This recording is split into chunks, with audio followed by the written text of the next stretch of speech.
శ్రీ లక్ష్మీ నరసింహస్వామి జ్యోతిష్యాలయం. ప్రేమ సమస్యలు, పెళ్లి సమస్యలు, సంతానం, శత్రు సమస్యలు, పిల్లలు పెద్దల మాట వినకపోవడం, భార్యాభర్తల సమస్యలు, విడాకులు, ధన సమస్య, రియల్ ఎస్టేట్, కోర్టు సమస్యలు, రాజకీయం, సినీ రంగం, విదేశీయానం, ఉద్యోగం, విద్య, వ్యాపారం, చెడు ప్రయోగాలు నివారణకు ఫోన్ ద్వారానే జ్యోతిష్యం చెప్పబడును. స్త్రీ పురుష వశీకరణ 100% guarantee. Guruji Ramaraju. Phone number 8074513343. ఓం శ్రీమాత్రే నమః. నమస్తే అండి. ఛానల్లోకి స్వాగతం. కార్తీక మాసంలో పొరపాటును కూడా ఈ తప్పులు మాత్రం అస్సలు చేయకండి. ఈ తప్పులు చేశారా ఇక అంతే సంగతి. 7 తరాల వరకు దరిద్రం వదిలిపెట్టదు. సకల పాపాలు అంటుకుంటాయి. కార్తీక మాసంలో మీరు చేసే ఈ చిన్న తప్పు మీతో పాటు మీ తర్వాత తరాల వారిని కూడా బాధిస్తుంది. అయితే కార్తీక మాసంలో చేయకూడని పనులేంటి? కార్తీక మాసం యొక్క ప్రాముఖ్యత గురించి, ఈ నెలలో చేయాల్సిన మరియు చేయకూడని పనుల గురించి ఈ వీడియోలో తెలుసుకుందాం. అందుకంటే ముందు మీరింకా మన ఛానల్ని సబ్స్క్రైబ్ చేసుకోకపోయినట్లయితే సబ్స్క్రైబ్ చేసుకొని పక్కనే ఉన్న బెల్ ఐకాన్ నొక్కి ఆల్ సెలెక్ట్ చేసుకుంటే మేము ఇలాంటి వీడియోస్ అప్లోడ్ చేయగానే ముందుగా మీకు నోటిఫికేషన్ వస్తుంది. తెలుగు నెలలో ప్రతి ఒక్క నెలకు ఏదో ఒక ప్రత్యేకత ఉంటుంది. అయితే అన్నింటికంటే కార్తీక మాసానికి ఎంతో ప్రాధాన్యత ఉంది. ఈ మాసంలో శివకేశవులిద్దరినీ ఆరాధిస్తారు. మన భారతీయ సంస్కృతిలో కార్తీక మాసం వచ్చిందంటే ఆ నెల రోజులు పండుగ దినాలే. అందులోనూ కార్తీక మాసం ఈశ్వరారాధనకు చాలా ముఖ్యమైంది. దేశం నలుమూలలా ఉన్న వివిధ ఆలయాలలో రుద్రాభిషేకాలు, రుద్రపూజ, లక్షబిల్వ దళాలతో పూజలు, అమ్మవారికి లక్ష కుంకుమార్చనలు విశేషంగా జరుపుతూ ఉంటారు.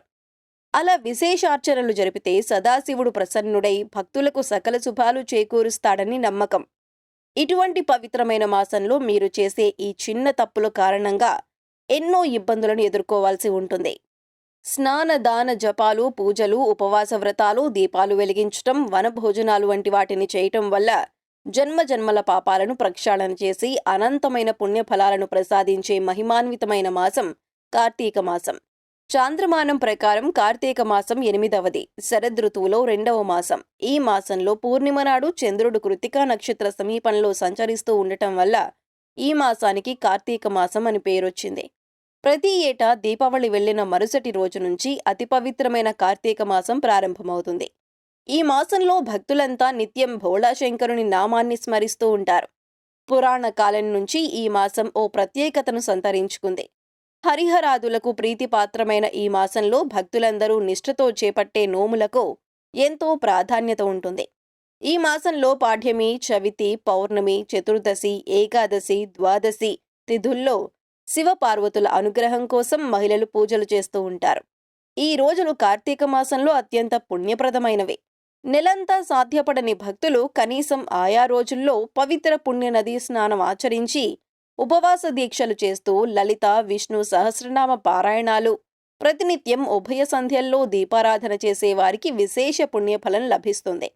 ఈ కార్తీక మాసం 30 రోజులు ఆచరించిన వారికి అనంతకోటి పుణ్యఫలం లభిస్తుందని పురాణాలు చెబుతున్నాయి.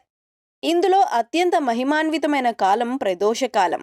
రాత్రికి ఆరంభకాలమే ఈ ప్రదోష సమయం. ఇలా ప్రతినిత్యం వచ్చే ప్రదోషాన్ని నిత్య ప్రదోషంగా చెబుతారు.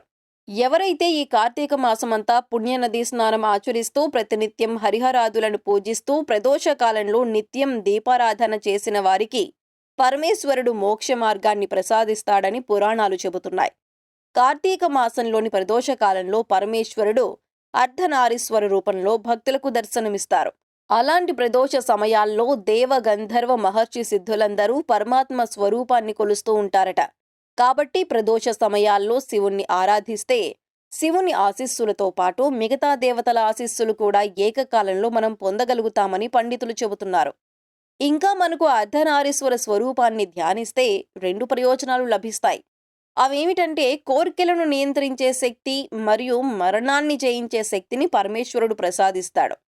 ఈ కార్తీక మాసంలో మరొక విశిష్టమైన రోజు ఉద్దాన ఏకాదశి. అంటే శ్రీ మహావిష్ణువు పాలకడలిలో ఆదిశేషుని పాన్పు పైన ఆషాఢ శుద్ధ ఏకాదశి నాడు తన యోగ నిద్రను ప్రారంభించి తిరిగి కార్తీక శుద్ధ ఏకాదశి నాడు కనులు విప్పి యోగ నిద్ర నుండి మేల్కొన్న రోజునే ఉత్తాన ఏకాదశి అనే పేరు. ఆ మరుసటి రోజు ద్వాదశి నాడు 33 దేవతలలో శ్రీ మహాలక్ష్మి సమేతుడై తులసీధాత్రి వనంలో ఉంటాడని చెబుతారు. ఆ ద్వాదశిని క్షీరాబ్ది ద్వాదశి అంటారు. అంటే పూర్వం కృతయుగంలో దేవదానవులు పాలసముద్ర మథనం చేసిన రోజు కనుక దీనికి క్షీరాబ్ది ద్వాదశి అనే పేరు వచ్చింది. పాల సముద్రాన్ని చిలికారు కనుక చిలుక ద్వాదశి అని కూడా అంటారు.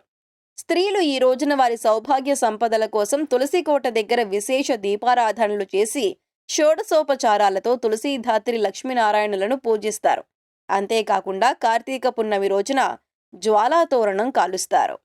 ఈ మాసంలో సోదరి చేత వంట భగినీహస్త భోజనం చేసి యథాశక్తి వారికి కానుకలు సమర్పించడంతో పాటు సమీప వనంలో బంధువులు స్నేహితులతో కలిసి ఉసిరి చెట్టును పూజించి సాత్విక ఆహారంతో వనభోజనాలు చేస్తూ ఉండటం మంచిది. అందువల్ల మన జీవన గమనంలో మంచి ఆహ్లాదంతో పాటు అన్నదాన ఫలితం కూడా లభిస్తుంది. ఇలాంటి పవిత్రమైన మాసంలో కార్తీక పురాణం పఠనం చేయటం ద్వారా అనంతకోటి పుణ్యఫలాలు లభిస్తాయి. ఈ మాసంలో చెప్పుకోదగ్గ మరో అంశం దీపారాధన. ఈ మాస ప్రారంభం నుండి సూర్యోదయానికి పూర్వమే లేచి నదీ స్నానం చేసి శుచిగా పొడిబట్టలు ధరించి దీపారాధన చెయ్యాలి. ఈ విధంగా చేయటం ద్వారా మోక్షం సిద్ధిస్తుంది. ఈ మాసంలోనే జ్వాలా తోరణాన్ని కొన్ని చోట్ల వెలిగిస్తారు. కార్తీక మాసాంతరం నెల రోజులు ఇంటి ముంగిట్లో దీపం వెలిగించుకున్న వారికి సకల శుభాలు చేకూరుతాయి. కార్తీక మాసంలో స్త్రీలు నదులలో కోనేటిలో దీపాలు వదులుతారు. ఈ దీపాలు ఆకాశంలోని చుక్కల్లాగా ప్రకాశవంతంగా వెలుగుతూ కన్నుల పండుగను కలుగజేస్తాయి. ఈ మాసంలో స్త్రీలు దీపాన్ని దానంగా ఇవ్వటం వల్ల వారికి ఎనలేని కీర్తి సౌభాగ్యాలు కలుగుతాయి. ఈ దీపాలు మనిషిలోని అజ్ఞానమనే చీకటిని తొలగించి జ్ఞానమనే వెలుగును నింపుతాయి. కార్తీక మాసంలో వచ్చే పౌర్ణమికి మరింత విశిష్టత ఉంది. కార్తీక పూర్ణిమ నాడు సాయంత్రం గంగానది ఒడ్డున దీపం వెలిగించి నీటిలో వదలటం వల్ల చాలా శుభప్రదం. ఈ రోజున దేవతలు గంగానదిలో స్నానం చేయటానికి వస్తారని నమ్ముతారు. అందువల్ల ఈ రోజు ఏదైనా నదిలో లేదా చెరువులో దీపాన్ని దానం చేయటం ద్వారా అన్ని రకాల కష్టాలు, అప్పుల బాధలు తొలగిపోతాయని చెబుతారు. కార్తీక పౌర్ణమి రోజున ఇంట్లో తులసి పూజ చేయటం వల్ల చాలా రెట్లు ఎక్కువ ఫలం లభిస్తుంది. అంతేకాదు కార్తీక పూర్ణిమ రోజు ఇంటి ప్రధాన ద్వారం వద్ద మామిడి ఆకులతో చేసిన తోరణం కట్టాలి. ఇక దీపావళిలాగా ఇంట్లో దీపం పెడితే డబ్బుకు లోటు ఉండదు. ఈ రోజున దానం చేయటం వల్ల 10 జన్మల పుణ్యఫలం లభిస్తుంది. కార్తీక మాసంలో సాయం సమయంలో శివాలయంలో ఉసిరికాయ పైన ఒత్తులు ఉంచి దీపం వెలిగించడం ద్వారా విశిష్ట ఫలితాలను పొందుతారు. నెల రోజులు పెట్టడం వీలు లేని వారు కార్తీక సోమవారాల్లోనైనా లేదా పౌర్ణమి నాడైనా ఈ ఉసిరికాయ దీపం వెలిగించడం ద్వారా విశేషమైన ఫలితాన్ని పొందుతారు. ఆవు నెయ్యితో దీపం వెలిగించడం శ్రేష్టం. లేదంటే నువ్వుల నూనెతో గాని, కొబ్బరి నూనెతో గాని, నెయ్యితో గాని, అవిసె నూనెతో గాని, ఇప్ప నూనెతో గాని, లేదంటే కనీసం ఆముదంతోనైనా దీపాన్ని వెలిగించాలి. అంతేకాకుండా కార్తీక మాసం నెల రోజులు దీపం పెట్టడం ద్వారా హరిహరాదుల ఆశీర్వాదాన్ని పొందుతారు. నెల రోజులు వీలు లేని వారు కార్తీక మాసం ఆఖరి రోజున నెల ఒత్తులు, సంవత్సరం ఒత్తులు ఏదైనా శివాలయంలో గాని నదిలో గాని వెలిగించడం ద్వారా సంవత్సర కాలం పూజ చేసినంత పుణ్యఫలాన్ని పొందుతారు. ఈ విధంగా కార్తీక మాసంలో దీపాలను వెలిగించటం, దీపదానం చేయటం వల్ల సకల జీవరాశులే కాకుండా రాళ్ళు, రప్పలు, వృక్షాలు వంటివి కూడా ముక్తి పొందుతాయని పురాణ కథనం. ఇంతటి పవిత్రమైన కార్తీక మాసంలో చేయకూడని పనులు చూసుకున్నట్లయితే కార్తీక మాసం నెల రోజులు కూడా మాంసాహారం తీసుకోకూడదు, మద్యం సేవించరాదు. కేవలం సాత్వికాహారం మాత్రమే తీసుకోవాలి. మౌనంగా భోజనం తీసుకోవాలి. భోజనం చేసేటప్పుడు ఇతరులతో మాట్లాడకూడదు. గుమ్మడికాయ, ఉల్లిపాయ, వెల్లుల్లి, ముల్లంగి వంటి ఆహార పదార్థాలను తినకూడదు. పెసరపప్పు, శనగపప్పు, నువ్వులు కూడా తీసుకోరాదు. ముఖ్యంగా కార్తీక మాసం ఆదివారం రోజు కొబ్బరి, ఉసిరికాయ తీసుకోరాదని పెద్దలు చెబుతారు. కార్తీక వ్రతం పాటించేవారు ఆ వ్రతం చెయ్యని వారి చేతి వంట తినకూడదు. నలుగు పెట్టుకుని స్నానం చేయకూడదు. దైవ దూషణ చేయకూడదు. పాపపు ఆలోచనలు చేయకూడదు. ఎవరికీ ద్రోహం చేయకూడదు. ఇంతటి పవిత్రమైన మాసంలో దైవ దూషణ చేసిన వారికి అష్టదరిద్రాలు చుట్టుకుంటాయి. మీరు చేసే ఈ చిన్న తప్పు కారణంగా మీతో పాటు మీ కుటుంబ సభ్యులు కూడా పాపాలను మోయాల్సి వస్తుంది. కాబట్టి కార్తీక మాసంలో ఈ నియమాలను పాటించడం ద్వారా సర్వదేవతల ఆశీర్వాదాలు లభిస్తాయి. సో చూశారు కదండి, ఈ కార్తీక మాసం యొక్క ప్రాముఖ్యత గురించి, ఈ నెలలో చేయాల్సిన మరియు చేయకూడని పనుల గురించి, కార్తీక మాసంలో వృషభ రాశి వారు ఏ తప్పులు చేయటం వలన 7 తరాల వరకు దరిద్రం వదిలిపెట్టదు వంటి విషయాల గురించి ఈ వీడియోలో తెలుసుకున్నాం కదా. ఈ వీడియో మీకు నచ్చినట్లయితే లైక్ చేయండి. మీ ఫ్రెండ్స్ అండ్ ఫ్యామిలీ మెంబర్స్లో ఎవరైనా వృషభ రాశి వారు ఉంటే వారితో షేర్ చేసుకోవడం మర్చిపోకండి. ఇప్పటి వరకు మీరు ఇంకా మన ఛానల్ని సబ్స్క్రైబ్ చేసుకోకపోయినట్లయితే సబ్స్క్రైబ్ చేసుకొని పక్కనే ఉన్న బెల్ ఐకాన్ నొక్కి ఆల్ సెలెక్ట్ చేసుకుంటే మేము ఇలాంటి వీడియోస్ అప్లోడ్ చేయగానే ముందుగా మీకు నోటిఫికేషన్ వస్తుంది. మరొక చక్కటి వీడియోతో మళ్ళీ కలుసుకుందామండి.